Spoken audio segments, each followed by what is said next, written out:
খাও নাই? আরে খিচুড়ি, বেগুন ভাজা আর জলপাইয়ের আচার।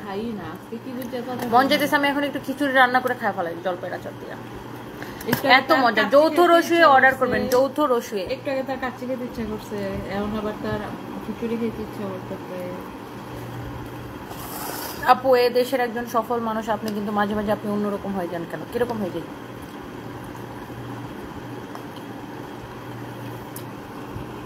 বগুড়া শোরুম তো ওপেন আছে।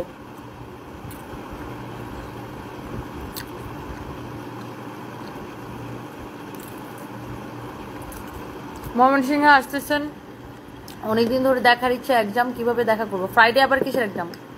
ফ্রাইডে আসতেছে ময়মনসিংহে, চলে আসেন।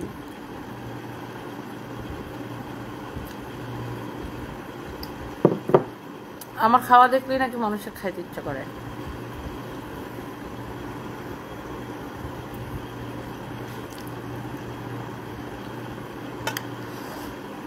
কি বসিয়া তুমি আমাদের যেরকম ডাকাতের মতো তাকাচ্ছ কেন মন করে? কারণ বসে থাকছে না, একজন বোন তাকাচ্ছে।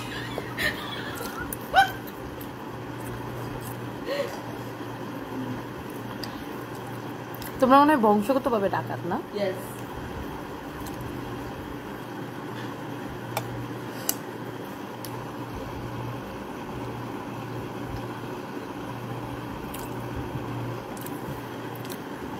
শাহিন গুলফাম খান, আমি কলকাতা থেকে দেখছি। দি ভাই, আপনি একজন স্ট্রং মা, আপনাকে দেখে অনেক মেয়ে ইন্সপায়ার্ড হয়। অনেক অনেক ভালোবাসা হলো, থ্যাংক ইউ সো মাচ।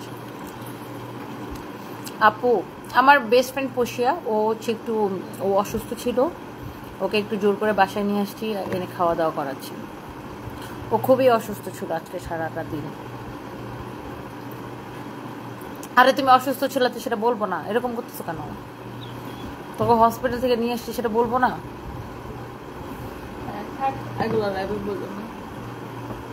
তুমি আমার চোখ রাঙানি দাও কেন? বলবো না? লাইভে বললে কি হচ্ছে? তুমি অসুস্থ ছিল, হসপিটাল ছিল, সেটা বলবো না? ভাবি, আমি কিন্তু ভাবিটাকে শুধু বলবো। ও খুবই অসুস্থ ছিল আজকে সারাদিন, ওর হসপিটালে ভর্তি করে রাখতেছে। ও খাওয়া দাওয়া করে না ঠিক মতো।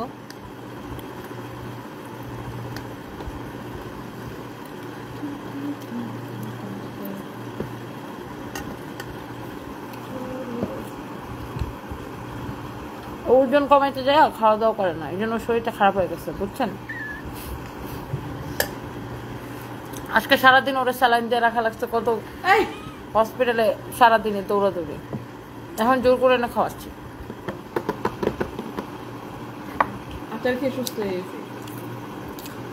রেশু লিখে